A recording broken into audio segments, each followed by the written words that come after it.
Imagínese, usted está parado en un polvoriento archivo de Estambul, hojeando pergaminos antiguos, y de repente su corazón se detiene. Ante usted hay un mapa creado hace 510 años, que muestra un continente que oficialmente fue descubierto solo 300 años después. Pero no es solo un continente, es la Antártida, libre de hielo, con ríos, montañas y una línea costera tan precisa que los satélites modernos confirman su exactitud. ¿Cómo es esto posible? ¿Quién podía saber lo que se esconde bajo kilómetros de hielo? En 1929, en la biblioteca del Palacio de Topkapi en Estambul, fue descubierto un mapa que revolucionó las ideas de los historiadores sobre los conocimientos antiguos. Este mapa pertenecía al almirante turco Piri Reis y fue creado en 1513, 307 años antes del descubrimiento oficial de la Antártida. Pero lo más asombroso no es esto. El mapa mostraba el continente austral sin cobertura de hielo, con una línea costera detallada, cordilleras montañosas e incluso ríos. Las investigaciones geofísicas modernas confirmaron, bajo la capa de hielo de varios kilómetros, la Antártida realmente se ve exactamente como está representada en el mapa antiguo. ¿Cómo pudo un cartógrafo turco del siglo XVI saber lo que la humanidad descubrió solo en el siglo XX con ayuda de las tecnologías más complejas? Piri Reis dejó registros en los que indicaba que creó el mapa basándose en 20 fuentes más antiguas, algunas de las cuales se remontaban a los tiempos de Alejandro Magno. Piri Reis no era un marinero común.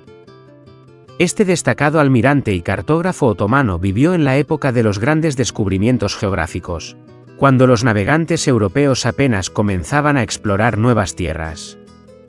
Su nombre completo era Muhyiddin Piri, y sirvió en la flota otomana bajo el sultán Selim I. En su famoso mapa, Piri Reis representó no solo las costas de Europa, África y ambas Américas con asombrosa precisión, sino también una misteriosa tierra austral. Esta tierra se ubicaba exactamente donde hoy se encuentra la Antártida, pero se veía completamente diferente, sin hielo, con costas verdes y múltiples ríos. Cuando en 1956 el cartógrafo estadounidense Charles Apgood estudió este mapa, quedó asombrado. Al comparar las imágenes antiguas con los datos modernos sobre el relieve subglacial de la Antártida, obtenidos mediante prospección sísmica, Apgood descubrió una coincidencia increíble. La línea costera mostrada por Piri Reis correspondía exactamente a los mapas modernos de la superficie terrestre bajo el hielo antártico. El mapa de Piri Reis no fue el único. En 1531, el cartógrafo francés Oronteus Finaeus creó un mapa del mundo en el que la Antártida estaba representada como un gran continente de forma regular con cordilleras montañosas, ríos e incluso mares interiores. Las dimensiones y contornos generales del continente corresponden asombrosamente con precisión a los datos modernos. Aún más enigmático resultó el mapa de Philippe Boache, creado en 1737. El geógrafo francés representó la Antártida dividida en dos islas separadas por un estrecho. Exactamente así se vería el continente sin cobertura de hielo. Las investigaciones modernas confirmaron: bajo el hielo antártico realmente existe un estrecho que dividiría el continente en dos partes si el hielo se derritiera. ¿Cómo pudieron los cartógrafos del siglo XVIII conocer la estructura geológica de la Antártida? Después de todo, este continente fue oficialmente descubierto solo en 1820 por la expedición rusa de Fabian von Bellinghausen y Mikhail Lazarev, y solo sus costas heladas. Las investigaciones geológicas muestran que la Antártida no siempre estuvo cubierta de hielo. Hace millones de años, este continente se ubicaba en latitudes más cálidas y tenía un clima subtropical. En su territorio crecían bosques, corrían ríos, habitaban diversos animales. Pero especialmente intrigantes son los datos que indican que extensas áreas de la Antártida estuvieron libres de hielo relativamente hace poco en términos geológicos. Algunas investigaciones señalan que la glaciación completa del continente ocurrió no hace tanto tiempo, posiblemente solo hace unos pocos miles de años. En muestras de sedimentos del fondo marino tomadas cerca de las costas de la Antártida, los científicos descubrieron polen de plantas cuya edad es de solo 6.000 años. Esto significa que aún durante el periodo de florecimiento de las civilizaciones antiguas, pudo haber existido vegetación en el continente. La datación por radiocarbono de restos orgánicos encontrados en depósitos antárticos también arroja resultados sorprendentes. Algunas muestras muestran una edad de solo 4 a 5.000 años, lo que coincide con el periodo de existencia de civilizaciones antiguas desarrolladas en otras partes del mundo. Las imágenes satelitales modernas y los estudios de radar revelan bajo el hielo antártico nuevos enigmas constantemente. En los años 2000 fueron descubiertas estructuras que parecen restos de construcciones antiguas, líneas rectas, formas geométricas regulares que son difíciles de explicar por procesos naturales. Atención especial atrajo la anomalía en la región del lago Vostok, un cuerpo de agua subglacial del tamaño del Baikal, oculto bajo 4 kilómetros de hielo. Las mediciones magnéticas mostraron la presencia de una gran estructura bajo el fondo del lago, cuya naturaleza permanece como un misterio. En 1991, investigadores estadounidenses descubrieron en las montañas transantárticas restos fosilizados de madera de solo 3.000 años de antigüedad. Esto significa que aún en tiempos de la antigüedad clásica crecían árboles en la Antártida. Pero el descubrimiento más asombroso fue hecho en los años 2000, cuando bajo el hielo se encontraron enormes estructuras piramidales. 3 objetos de forma piramidal perfecta están ubicados en diferentes partes del continente. Sus dimensiones son comparables con las pirámides de Giza, y los ángulos de inclinación de las caras son asombrosamente precisos. Charles Apgood, quien estudió los mapas antiguos, propuso la teoría revolucionaria del desplazamiento de la corteza terrestre. Según su hipótesis, la capa externa de la Tierra se desplaza periódicamente con respecto a las capas internas, lo que lleva a un cambio rápido del clima en diferentes regiones. Esta teoría fue apoyada por el mismo Albert Einstein, quien escribió el prólogo del libro de Apgood. El gran físico consideraba que la acumulación de hielo en los polos puede crear un desequilibrio que llevaría al desplazamiento de la corteza y a un cambio brusco en la posición de los polos. Si esta teoría es correcta, entonces la Antártida pudo haber estado en una zona climática más cálida hace apenas unos pocos miles de años. Un desplazamiento repentino habría llevado a una glaciación rápida del continente, lo que explicaría cómo las civilizaciones antiguas pudieron conocer la geografía de la Antártida libre de hielo. El análisis de mapas antiguos muestra que sus creadores tenían acceso a fuentes de información cuya antigüedad se cuenta en milenios. Piri Reis indicaba directamente que utilizó mapas de los tiempos de Alejandro Magno e incluso fuentes más antiguas. En la Biblioteca de Alejandría, que fue el mayor repositorio de conocimientos del mundo antiguo, pudieron haberse guardado mapas y descripciones de tierras compiladas mucho antes de nuestra era. Algunos de estos documentos pudieron contener información sobre tierras que en tiempos posteriores se volvieron inaccesibles debido a cambios climáticos. Los textos griegos y romanos antiguos contienen menciones de Terra Australis Incognita, la tierra austral desconocida. Estas descripciones corresponden sorprendentemente con precisión a las características de la Antártida sin cobertura de hielo. Las tecnologías del siglo XXI revelan nuevos secretos de la Antártida constantemente. Los georradares y estudios sísmicos muestran bajo el hielo un sistema complejo de ríos, lagos e incluso posibles estructuras urbanas. En 2007, científicos rusos perforaron un pozo hasta el lago Vostok y descubrieron en el agua microorganismos de origen desconocido. Estas formas de vida pueden ser restos de una biosfera antigua que existía en el continente antes de su glaciación. Especialmente intrigantes se volvieron los descubrimientos de zonas geotermales en la Antártida Occidental. El calor subterráneo crea sistemas enteros de cuevas y ríos subglaciares donde la temperatura alcanza valores positivos. En tales condiciones pudieron haberse preservado rastros de vida antigua o incluso artefactos de civilizaciones desaparecidas. Hoy la Antártida permanece como uno de los lugares más enigmáticos de la Tierra. El Tratado Antártico, firmado en 1959, limita el acceso al continente y prohíbe cualquier actividad excepto investigaciones científicas. Pero incluso las expediciones científicas revelan nuevos misterios constantemente. Cada perforación de hielo, cada imagen de radar trae nuevas preguntas. ¿Quién creó los mapas antiguos que muestran la Antártida sin hielo? ¿Cómo obtuvieron los cartógrafos antiguos información tan precisa sobre el relieve subglacial? Y lo más importante, ¿ocultan los hielos antárticos rastros de una civilización desarrollada que existió hace miles de años? Posiblemente las respuestas a estas preguntas yacen bajo la capa de hielo de varios kilómetros, esperando su momento. Mientras tanto, los mapas antiguos continúan guardando sus secretos, recordándonos cuántos misterios aún oculta nuestro planeta. La historia de los mapas de la Antártida muestra que los conocimientos de los antiguos pudieron haber sido mucho más extensos de lo que suponemos. Cada nuevo descubrimiento nos obliga a reconsiderar nuestras ideas sobre el pasado y preguntarnos, ¿qué más no sabemos sobre la historia de nuestro planeta?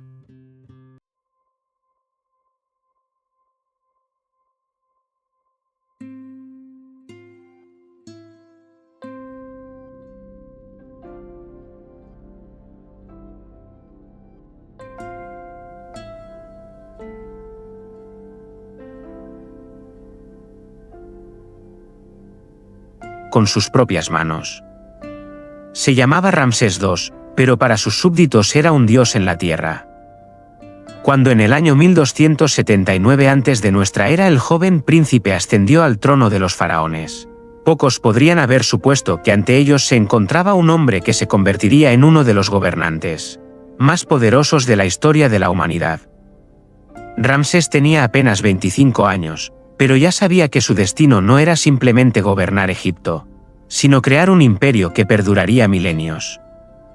El antiguo Egipto en tiempos de Ramsés II se extendía desde las minas de oro nubias en el sur hasta la costa mediterránea en el norte. Era un territorio más grande que la Francia y Alemania modernas juntas. Pero para el joven faraón esto no era suficiente. Soñaba con un estado que controlara las rutas comerciales entre África, Asia y Europa. El secreto del éxito de Ramsés no residía únicamente en su genio militar o astucia política. Su arma principal fue el amor. Más precisamente, los matrimonios estratégicos y el arte de crear descendencia. El faraón entendía una verdad simple: cuantos más hijos tuviera, más fuertes serían los lazos con las familias influyentes, más seguro sería su poder y mayores las posibilidades de que su dinastía perdurara siglos.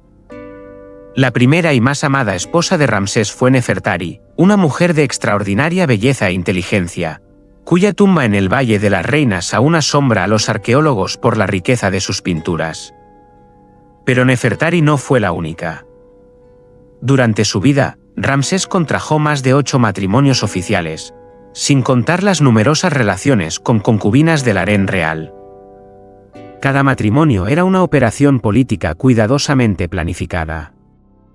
Cuando Ramsés se casó con la hija del rey hitita, esto puso fin a una guerra de muchos años entre las dos grandes potencias de la antigüedad.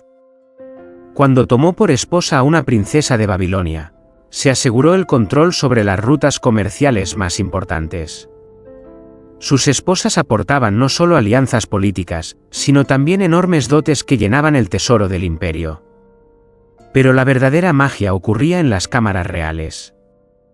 Ramsés no era simplemente un gobernante prolífico, sino un maestro en la planificación de conexiones dinásticas. Cada uno de sus hijos nacía con una misión determinada. Los hijos varones se convertían en gobernadores de provincias, comandantes de ejércitos, sumos sacerdotes de los templos principales. Las hijas se casaban con gobernantes de estados vecinos, creando una red de alianzas que se extendía desde Nubia hasta Mesopotamia. Imaginen la escala de este proyecto demográfico. En el Palacio Real de Pi-Ramsés, la nueva capital construida por Ramsés, se educaban simultáneamente decenas de príncipes y princesas de diferentes edades. Cada niño requería tutores, sirvientes, guardias. Los archivos palaciegos de esa época contienen registros de miles de personas que servían únicamente a la familia real. Las consecuencias económicas de tal política familiar fueron colosales. Mantener a 200 hijos de sangre real requería los recursos de todo un estado. Pero Ramsés convirtió esto en una inversión. Cada uno de sus hijos se convertía en un símbolo viviente del poder del faraón, un representante de la dinastía en los rincones más remotos del imperio. Particularmente interesante es el destino de sus hijos mayores. Amon-Erjepesed, el primogénito de Nefertari, se convirtió en sumo sacerdote de Ta-Memphis, uno de los centros religiosos más importantes de Egipto. Ramsés, otro hijo, recibió el control de las ricas minas de oro de Nubia. Merentá, el 13º hijo, quien finalmente heredaría el trono, pasó su juventud en campañas militares, aprendiendo el arte de la guerra bajo la dirección de los mejores generales egipcios. Las hijas de Ramsés desempeñaron un papel igualmente importante. La princesa Bintanat se convirtió en una de sus esposas, una práctica que escandaliza al hombre moderno, pero que era común entre los faraones egipcios que buscaban preservar la pureza de la sangre real. Otras hijas fueron dadas en matrimonio a gobernantes de Siria, Palestina y Anatolia, creando una red diplomática que aseguraba la paz en las fronteras de Egipto. La organización de la vida de una familia tan enorme requería la creación de todo un sistema estatal. Ramsés no simplemente procreaba hijos, sino que creó una verdadera máquina para producir y educar a los futuros gobernantes. En el Palacio Real existían escuelas especiales para los príncipes, donde les enseñaban el arte de la guerra, la diplomacia, el gobierno del Estado y los rituales sagrados. Cada mañana comenzaba con la ceremonia de adoración a Ra, el dios del sol, ancestro de los faraones. A los niños se les enseñaba que no eran simplemente herederos del trono, sino encarnaciones vivientes de la voluntad divina en la tierra.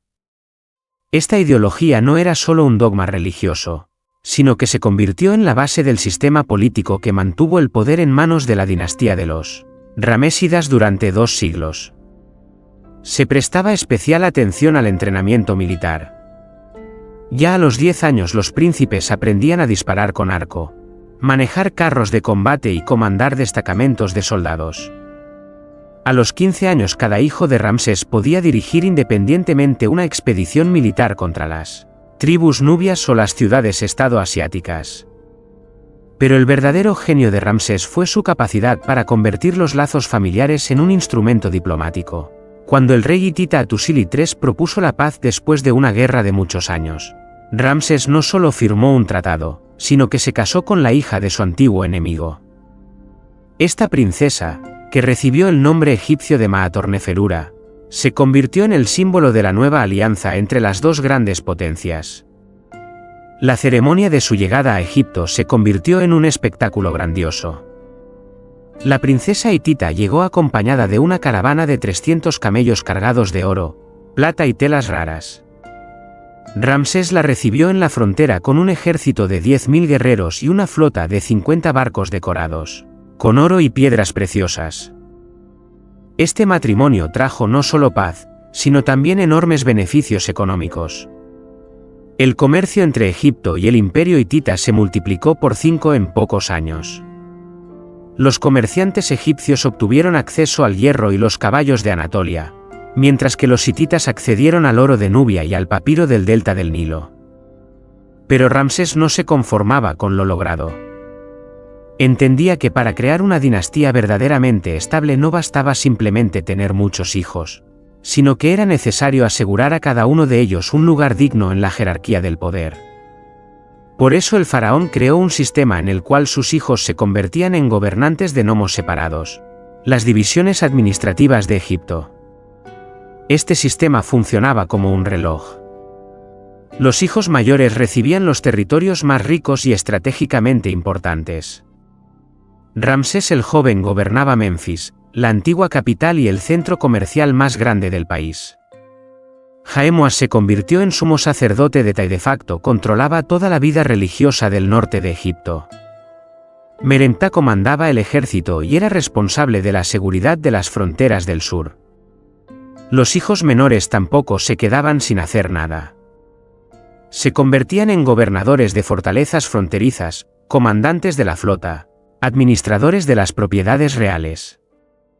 Cada uno conocía su lugar en la jerarquía y entendía que el bienestar de la familia dependía de la unidad de la dinastía. Las hijas también desempeñaban un papel clave en este sistema. Algunas se convertían en sumos sacerdotisas de los templos más importantes, obteniendo control sobre enormes riquezas e influencia en la vida religiosa del país. Otras se casaban con hijos de nobles influyentes, fortaleciendo los lazos entre la familia real y la aristocracia egipcia. Especialmente importante era la educación de las princesas en el arte diplomático. Las princesas estudiaban los idiomas de los pueblos vecinos, las costumbres de países extranjeros, las sutilezas del protocolo internacional. Cuando una de las hijas de Ramsés se casaba con un gobernante extranjero, se convertía no solo en esposa, sino en una representante diplomática completa de Egipto en una corte extranjera. Después de 30 años del reinado de Ramsés II, el imperio egipcio alcanzó un poder sin precedentes. Las fronteras del estado se extendían desde la cuarta catarata del Nilo en Nubia hasta el río Orontes en Siria. Pero el logro más importante del faraón no fue la expansión territorial, sino la creación de un sistema dinástico que aseguró la estabilidad durante siglos. Para el momento de la muerte de Ramsés en el año 1213 a.C. de nuestra era, sus descendientes ocupaban puestos clave en todos los rincones del imperio. No era simplemente una familia grande, sino una red ramificada de poder que penetraba todas las capas de la sociedad egipcia. Las consecuencias económicas de tal política fueron asombrosas. El mantenimiento de la familia real costaba al tesoro una suma equivalente a la cosecha anual de grano de un territorio de 500 kilómetros cuadrados. Pero estas inversiones se pagaban con creces. Cada hijo de Ramsés se convertía en garante de la lealtad de toda una región o grupo social. El poder militar de la dinastía se basaba en que los puestos de mando clave del ejército estaban ocupados por hijos y nietos del faraón. Cuando comenzó la guerra contra los pueblos del mar, una misteriosa coalición de invasores que destruyó el imperio hitita y amenazó todo el Mediterráneo oriental, las tropas egipcias bajo el mando de los descendientes de Ramsés no solo pudieron repeler el ataque, sino infligir una derrota decisiva a los invasores. La reforma religiosa de Ramsés también estaba estrechamente vinculada a su política familiar. El faraón se proclamó no solo representante de los dioses en la tierra, sino su descendiente directo. Esta ideología exigía que todos los puestos religiosos más importantes fueran ocupados por miembros de la familia real. Como resultado, los templos egipcios se convirtieron en sucursales de la casa real, y los sacerdotes en servidores de la dinastía. Los proyectos arquitectónicos de Ramsés impresionan la imaginación incluso hoy.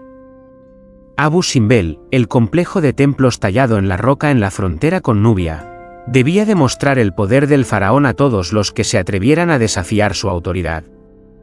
4 estatuas colosales de Ramsés, cada una de 20 metros de altura, recibían a los viajeros con las miradas intimidantes de ojos de piedra.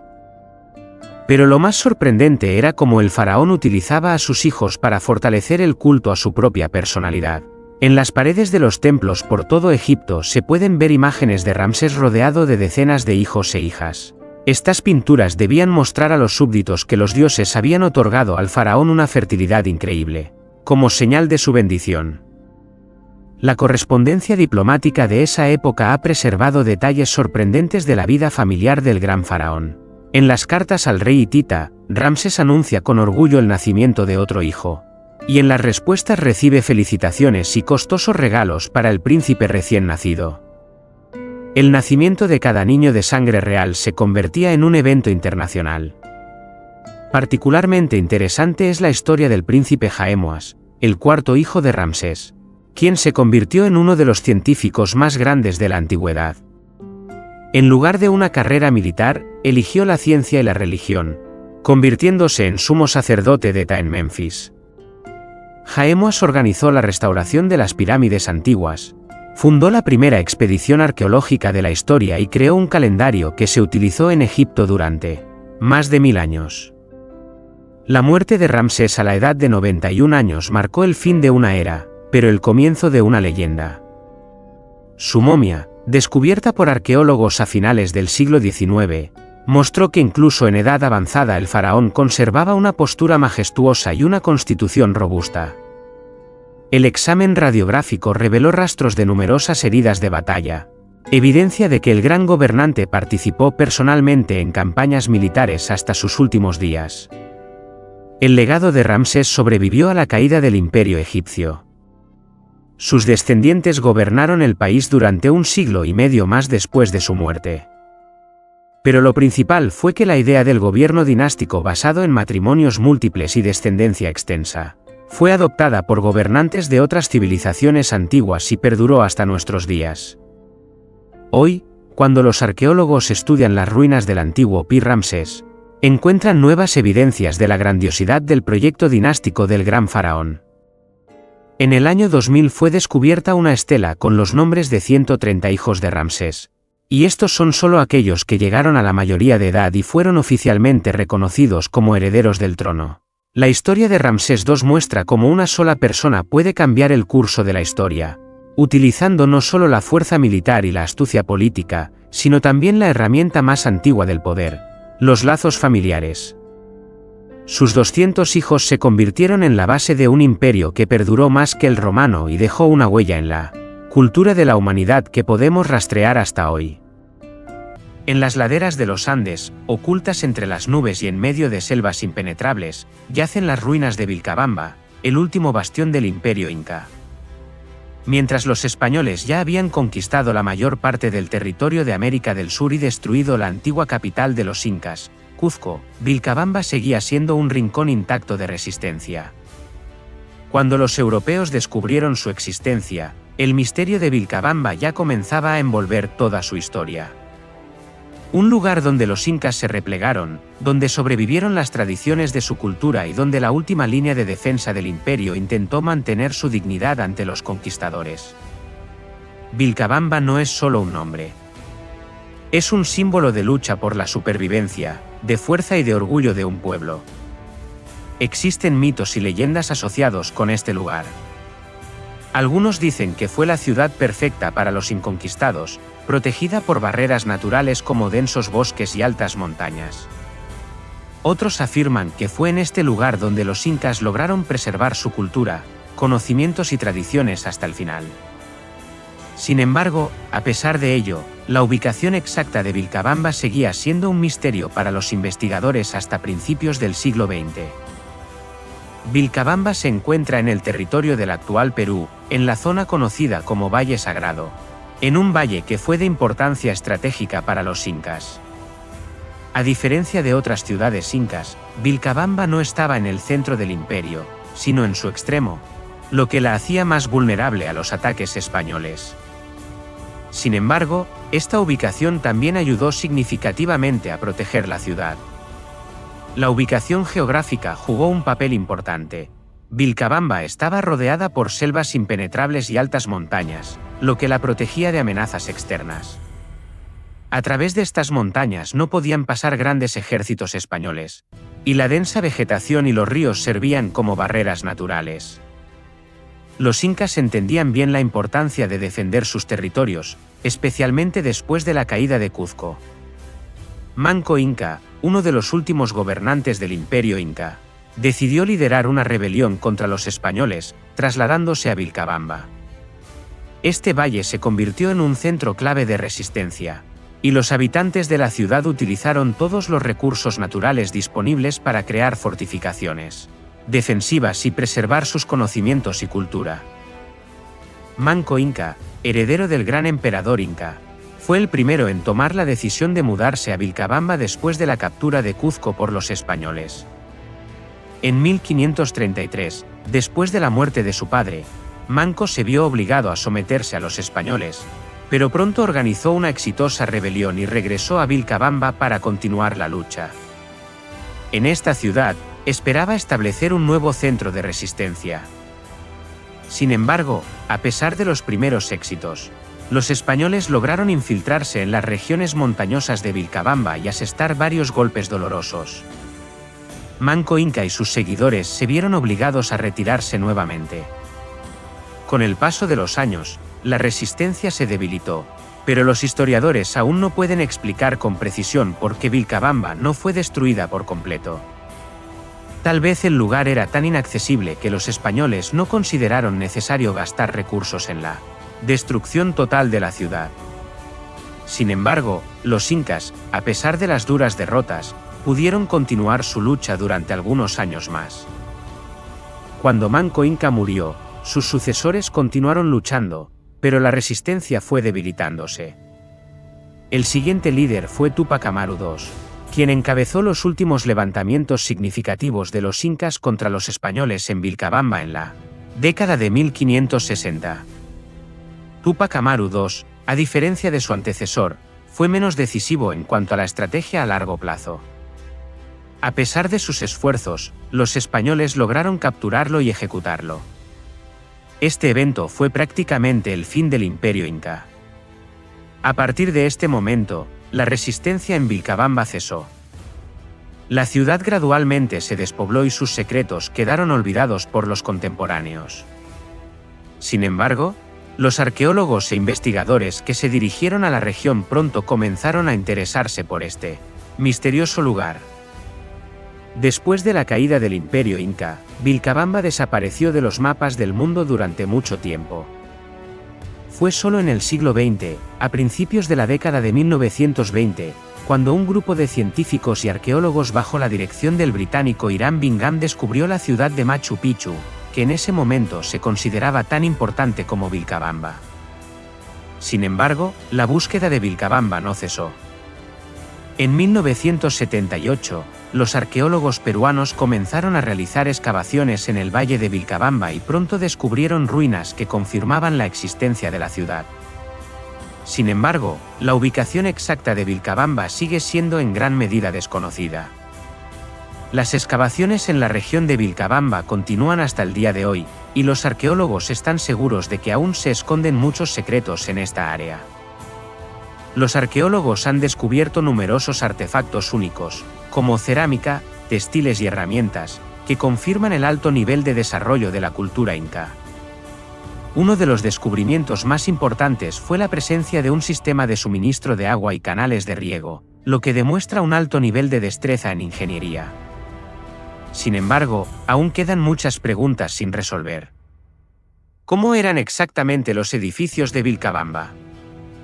¿Por qué esta ciudad era tan importante para los incas si no contaba con grandes estructuras como Cuzco o Machu Picchu?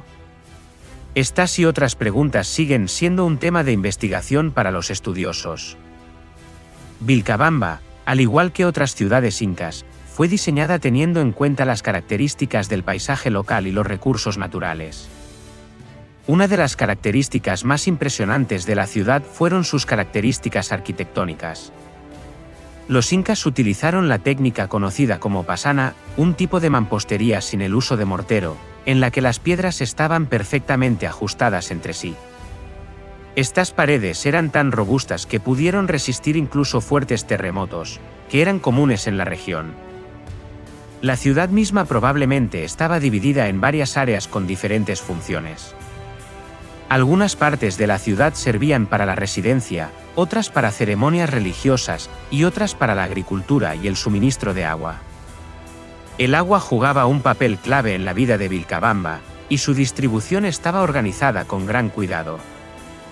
Los arqueólogos locales han encontrado restos de complejos canales que podrían haber sido utilizados para regar tierras agrícolas, lo que permitía a los habitantes asegurar su sustento en las difíciles condiciones de las montañas. Estas obras hidráulicas muestran el alto nivel de destreza en ingeniería de los incas y su capacidad para adaptar su cultura a las condiciones naturales más complejas. Cada año, las excavaciones en Vilcabamba aportan nuevos hallazgos que ayudan a comprender mejor cómo los incas organizaban su vida. Entre los hallazgos más importantes se encuentran armas, joyas, utensilios de cocina, herramientas para trabajar metales, así como objetos artísticos. Estos objetos brindan una visión sobre la vida cotidiana de los incas, sus creencias y su estructura social. Uno de los hallazgos más únicos fueron las piezas de cerámica decoradas con complejos patrones. Estos objetos demuestran el alto nivel de destreza de los artesanos incas. Al estudiar estas piezas, los científicos deducen el papel de la religión y la mitología en la vida de los incas. Muchos de estos objetos están relacionados con cultos que eran fundamentales para la sociedad inca, especialmente en el contexto de la adoración al sol, el dios principal de los incas. También se encontraron numerosos objetos que indican el uso en Vilcabamba no solo de materiales tradicionales incas, como la piedra y la madera, sino también de materiales más raros, como el metal y el textil. Estos objetos probablemente fueron utilizados con fines ceremoniales o como regalos para las clases altas de la sociedad. Los habitantes modernos de Perú aún rinden homenaje a su herencia inca, y Vilcabamba sigue siendo uno de los símbolos más destacados de este legado. En los alrededores de la ciudad de Vilcabamba, viven varias comunidades indígenas que continúan utilizando métodos tradicionales de agricultura y construyendo viviendas utilizando las técnicas incas. Esto es importante no solo para preservar las tradiciones, sino también para comprender cómo la cultura inca continuó viviendo y desarrollándose incluso después de la caída del imperio. Algunos historiadores afirman que Vilcabamba puede convertirse en un símbolo de resistencia no solo contra los españoles, sino también contra las futuras amenazas a los pueblos locales que luchan por preservar su cultura e identidad. En este sentido, Vilcabamba no es solo un monumento histórico, sino un ejemplo vivo de cómo el pasado puede influir en el presente. Hoy en día, Vilcabamba sigue siendo un importante objeto de investigación y atrae la atención de arqueólogos de todo el mundo. Numerosos proyectos modernos de excavación, estudio de tradiciones locales y restauración de tecnologías incas nos permiten comprender cada vez mejor la vida de los incas, su cultura y sus tradiciones. El turismo en esta región también está ganando popularidad, especialmente entre aquellos interesados en la historia y la cultura de las civilizaciones antiguas. A pesar de que Vilcabamba no es tan popular entre los turistas como Machu Picchu, sigue atrayendo la atención de aventureros, historiadores e investigadores. En el futuro, gracias a estos esfuerzos, Vilcabamba podría volverse aún más accesible y desvelar nuevos horizontes de la civilización inca. Vilcabamba, al igual que muchas otras ciudades incas, está rodeada de mitos y leyendas. Estas historias a menudo cuentan cómo los incas continuaron ocultándose de los españoles en este lugar y preservando su conocimiento y cultura. En una de estas leyendas se dice que Vilcabamba fue oculta de la vista de los enemigos mediante poderes mágicos, que protegían la ciudad de la destrucción. Algunas historias afirman que los incas escondían en Vilcabamba sus reliquias y antiguos libros que contenían conocimientos que se perdieron tras la caída del imperio. Estos mitos, aunque carecen de pruebas sólidas, siguen inspirando a arqueólogos e investigadores en la búsqueda de partes ocultas de Vilcabamba. Por ejemplo, una de las profecías dice que, en un momento determinado, las ruinas de Vilcabamba revelarán ante la humanidad antiguos conocimientos y mapas que podrían desvelar secretos no solo del Imperio Inca, sino de toda América del Sur. Vilcabamba sigue siendo no solo un valor arqueológico, sino también un centro espiritual para muchos peruanos. Esta ciudad continúa inspirando a la gente y es un lugar de peregrinación para aquellos que desean ver con sus propios ojos los últimos vestigios del gran Imperio Inca. Alrededor de Vilcabamba perduran tradiciones relacionadas con la religión inca, donde la adoración al sol y el respeto por los ancestros ocupan un lugar importante. Vilcabamba no es solo un monumento histórico, sino un símbolo de la resistencia y fuerza de la civilización inca. La ciudad, que permaneció oculta durante siglos, sigue atrayendo la atención de científicos, investigadores y turistas. En sus ruinas se esconde no solo la historia de guerra y resistencia, sino también conocimientos ancestrales que el mundo moderno aún trata de comprender. El descubrimiento de Vilcabamba no solo ayuda a desvelar los misterios del Imperio Inca, sino que también nos recuerda la importancia de preservar y estudiar el patrimonio cultural. Vilcabamba podría convertirse en una verdadera clave para entender cómo vivían los incas y cómo su cultura siguió existiendo a pesar de la caída del imperio. La Edad Media a menudo se presenta como una época sombría de ascetismo y moral estricta.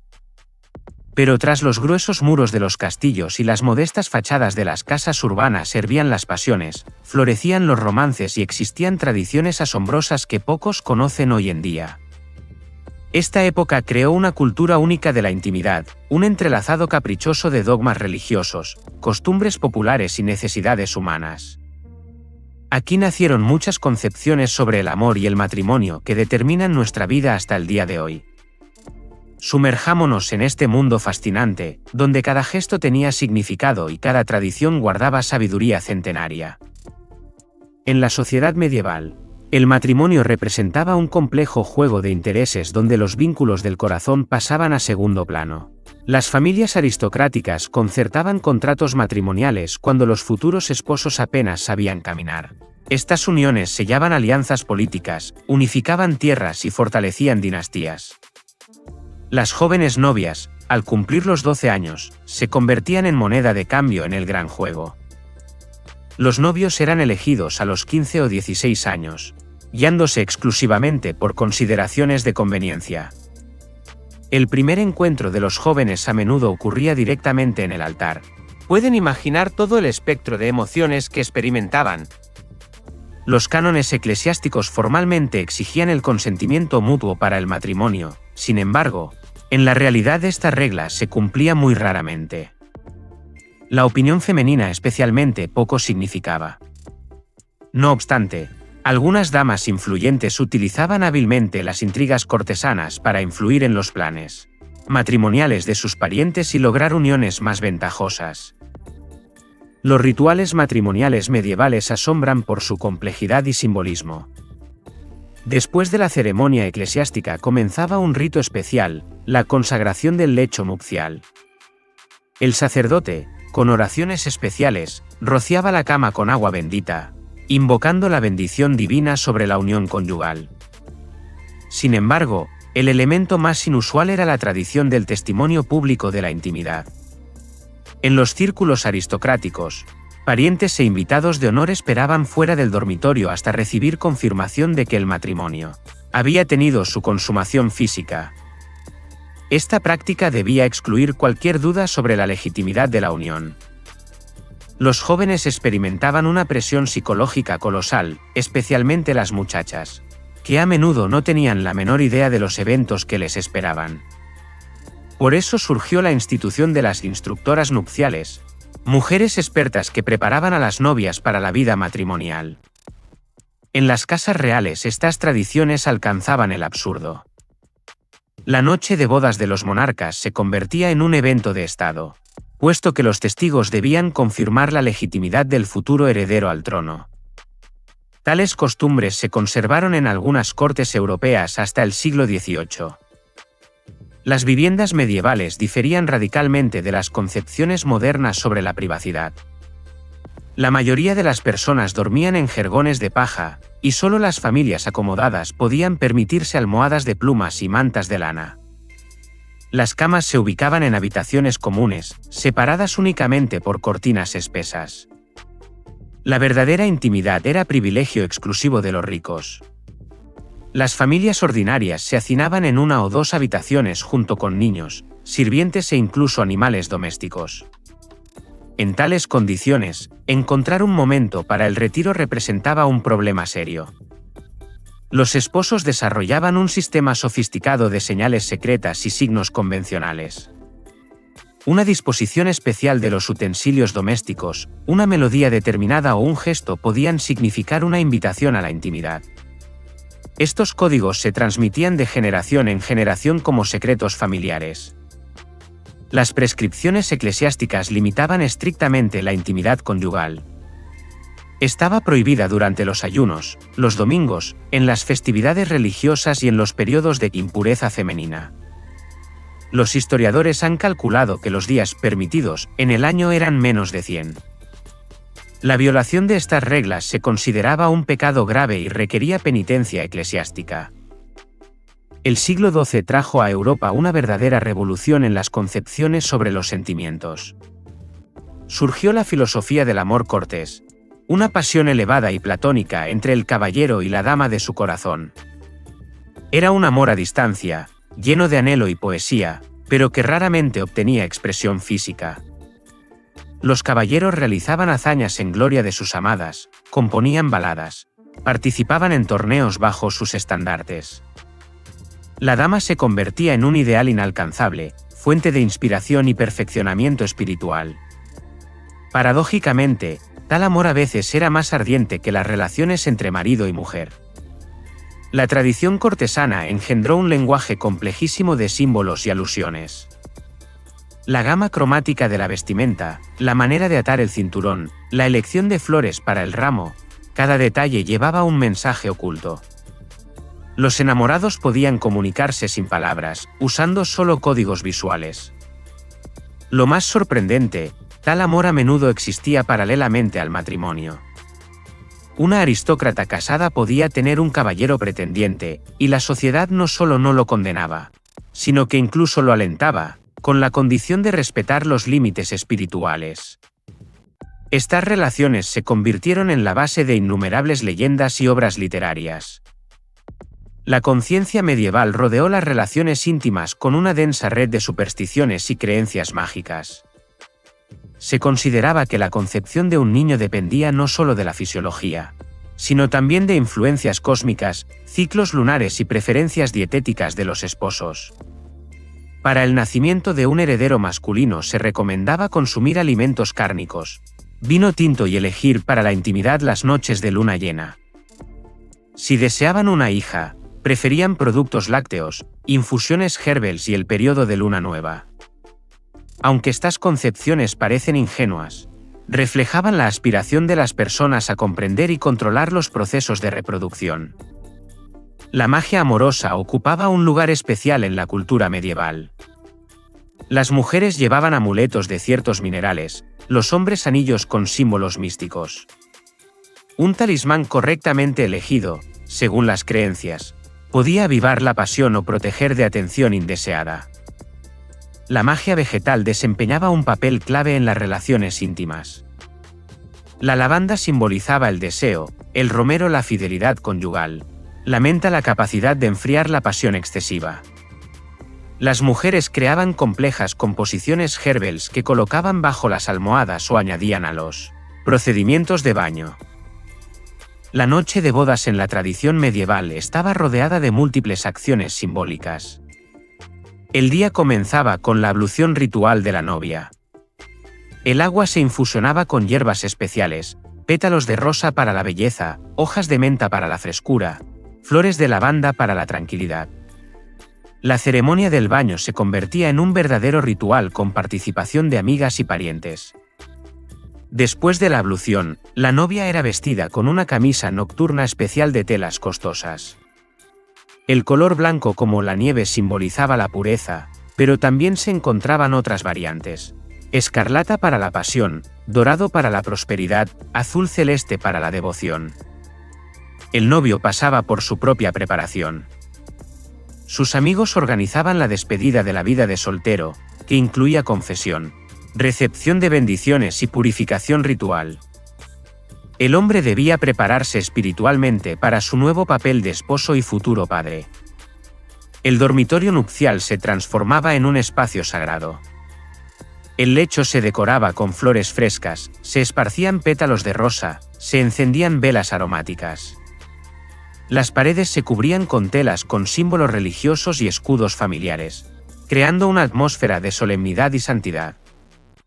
Contrariamente a las ideas erróneas extendidas, las personas del medievo disponían de ciertos conocimientos sobre la prevención del embarazo. Estos métodos eran primitivos y peligrosos, pero existían y se aplicaban, a pesar de las prohibiciones eclesiásticas. Las mujeres utilizaban decocciones de diversas plantas. Especial popularidad tenía la infusión de zanahoria silvestre, que se tomaba inmediatamente después de la intimidad. También se empleaban ruda, menta de pantano y otras hierbas.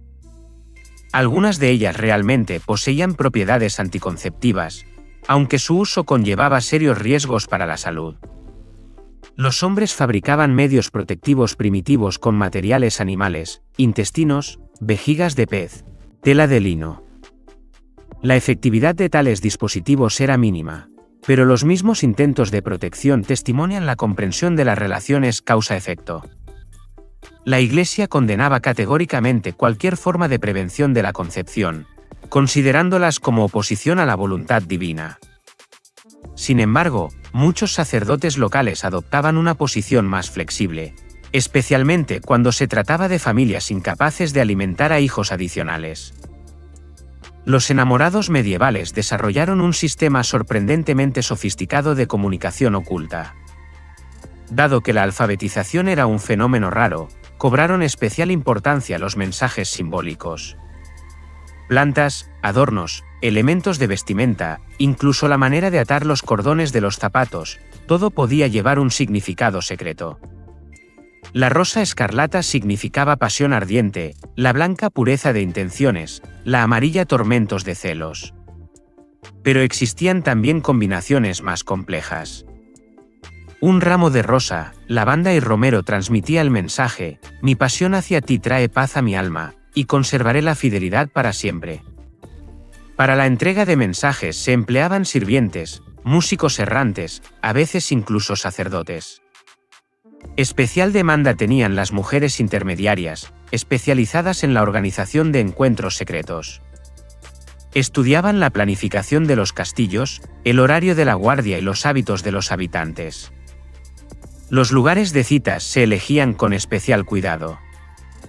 Capillas, jardines, incluso establos se convertían en escenarios para encuentros románticos. En los castillos existían habitaciones ocultas para citas secretas, camufladas como almacenes o ubicadas tras mecanismos giratorios en las paredes. Las instituciones religiosas desempeñaban un papel determinante en la regulación de la vida privada de las personas medievales. Los sacerdotes elaboraban calendarios detallados que definían los días permitidos y prohibidos para la intimidad conyugal. Además de los periodos de ayuno y festividades religiosas, existían restricciones adicionales. La intimidad se prohibía durante el embarazo, la lactancia materna, los ciclos menstruales. La violación de estas prescripciones, según la opinión de la Iglesia, podía llevar al nacimiento de niños enfermos o incluso criaturas demoníacas. El clero también establecía reglas del comportamiento íntimo de los esposos. Existían variantes, permitidas y pecaminosas de intimidad. Cualquier desviación de la norma estrictamente definida se consideraba perversión y requería penitencia. La confesión se convirtió en el lugar donde los sacerdotes interrogaban detalladamente a los feligreses sobre su vida íntima. Existían guías especiales para el clero con preguntas detalladas sobre las relaciones matrimoniales. Algunas de estas preguntas eran tan íntimas que a una persona moderna le parecerían inapropiadas. Contrariamente a las ideas erróneas populares sobre la antisanidad general, las personas medievales prestaban considerable atención a la higiene personal, especialmente en el contexto de las relaciones íntimas. Los baños públicos prosperaron hasta el siglo XIV, cuando la Iglesia comenzó a condenarlos como focos de libertinaje. Las mujeres empleaban diversos medios aromáticos. El agua de rosas, aceite de lavanda, inciensos almizclados no solo enmascaraban olores desagradables, sino que también se consideraban afrodisíacos capaces de intensificar el atractivo y el deseo. Los hombres también cuidaban su apariencia. Utilizaban aceites perfumados para la barba, limpiaban los dientes con polvos de hierbas medicinales e incluso recurrían a procedimientos odontológicos primitivos. Se daba especial importancia al estado del cabello. Los largos rizos femeninos simbolizaban feminidad y fertilidad. Existían peinados complejos para damas casadas y doncellas. El cabello suelto en presencia de hombres extraños se consideraba un gesto extremadamente provocativo. La sociedad medieval creó múltiples ritos para aumentar las capacidades reproductivas. Algunos de ellos se basaban en observaciones reales, otros eran pura superstición. Pero todos demuestran la actitud seria hacia la continuación de la estirpe. Ampliamente extendida estaba la tradición del lecho fértil.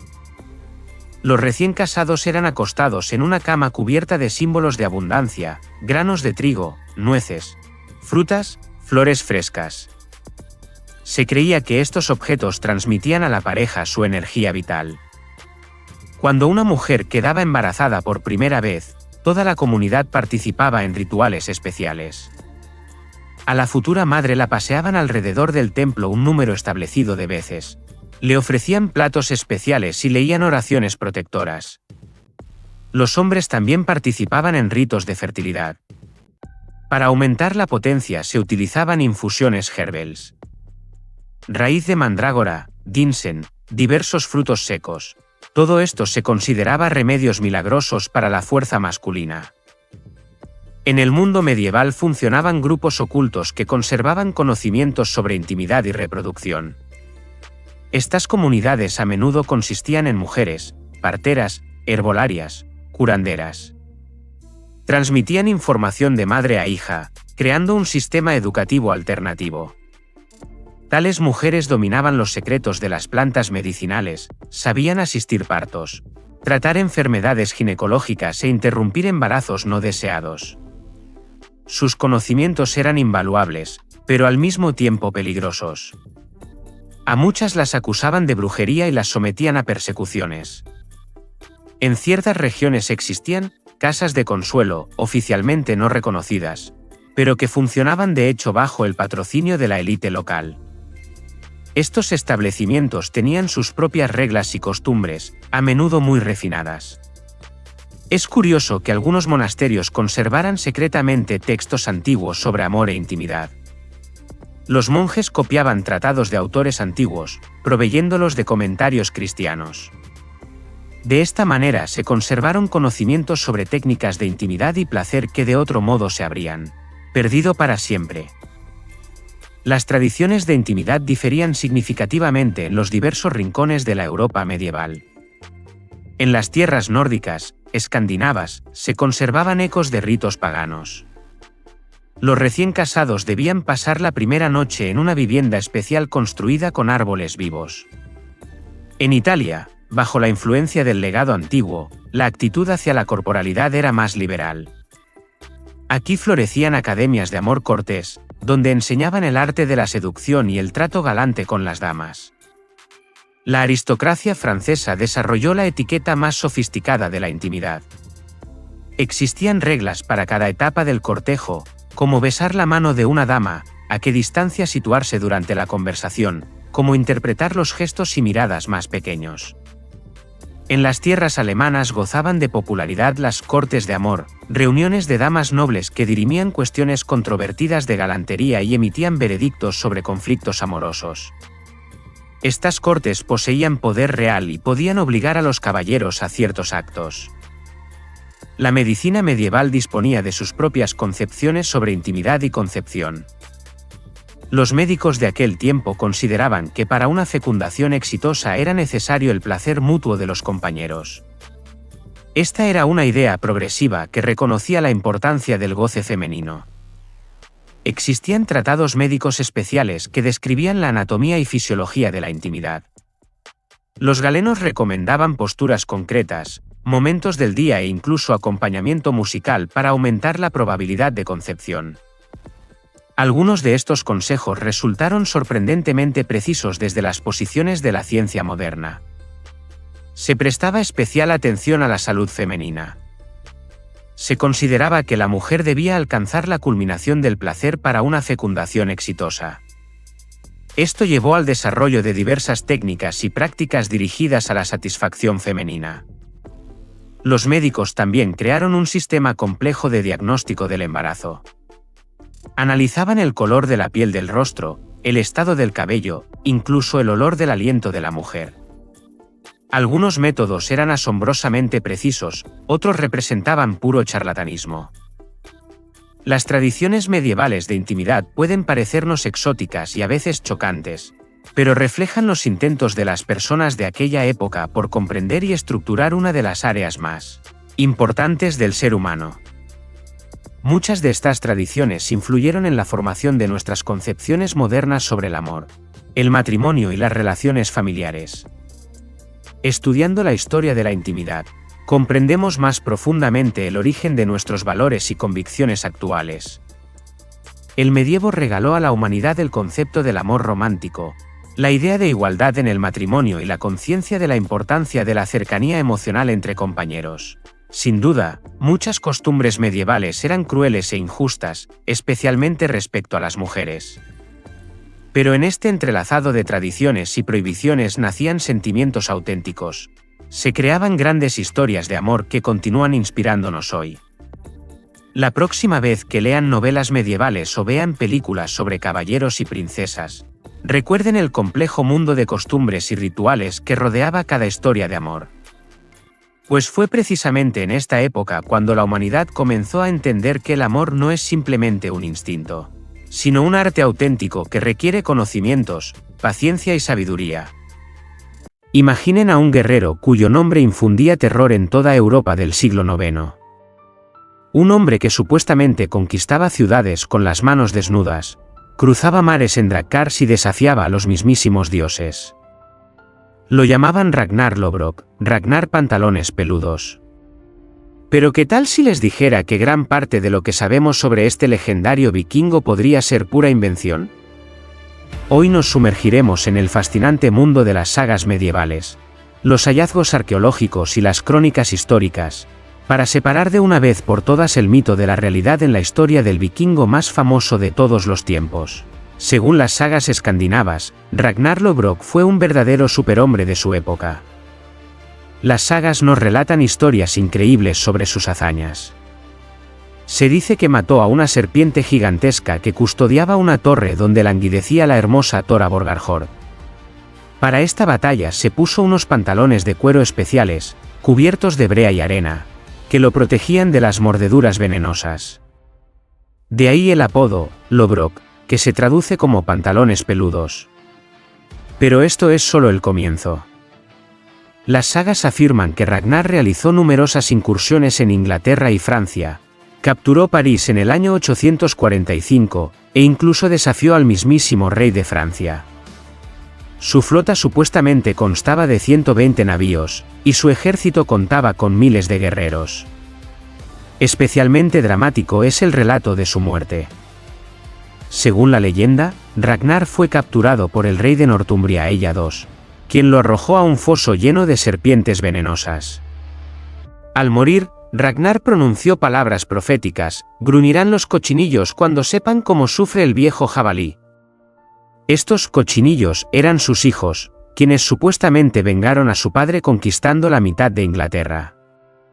Ahora veamos qué nos dicen los verdaderos documentos históricos. Y aquí empiezan los problemas.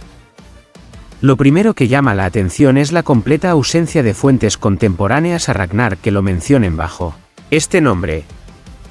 Las crónicas francas del siglo IX describen detalladamente las incursiones vikingas en París, pero en ninguna parte aparece el nombre Ragnar Lodbrok.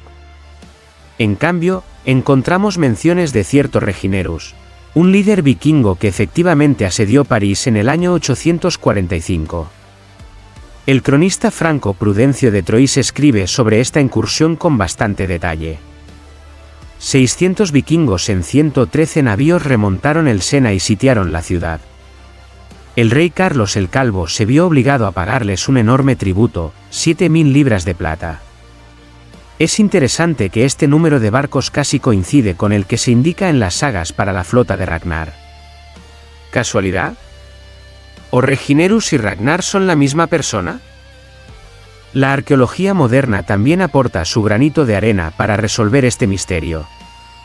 Las excavaciones en Dinamarca y Suecia demuestran que en el siglo IX efectivamente existían poderosos caudillos vikingos que podían organizar grandes expediciones marítimas. Particularmente interesantes son los hallazgos en Roskilde, donde se descubrieron restos de 5 barcos vikingos, hundidos en el siglo XI para proteger el fiordo. El más grande de ellos alcanzaba 30 metros de longitud y podía transportar una tripulación de hasta 70 hombres. Esto demuestra que técnicamente los vikingos sí podían construir flotas de cientos de barcos. Pero hay un problema. No se han logrado encontrar evidencias arqueológicas fidedignas de la existencia específica de Ragnar Lodbrok. No hay su tumba, no hay objetos con su nombre, ni siquiera piedras rúnicas que lo mencionen. Una historia aparte son los legendarios hijos de Ragnar. Las sagas los nombran Ivar el Desuesado, Bjorn Costado de Hierro, Ubbe, Bitserk y Sigurd Ojo de Serpiente. Según la tradición, fueron ellos quienes lideraron el gran ejército pagano que invadió Inglaterra en el año 865. Y aquí la historia se vuelve realmente interesante. Porque el gran ejército pagano es un fenómeno histórico absolutamente real. La crónica anglosajona describe detalladamente esta invasión. El ejército vikingo efectivamente desembarcó en Anglia Oriental y en pocos años conquistó una parte significativa de la isla. Más aún, en las crónicas se mencionan líderes cuyos nombres son muy similares a los de los hijos de Ragnar. Allí está Ivar, Staubbe, Stabhorn.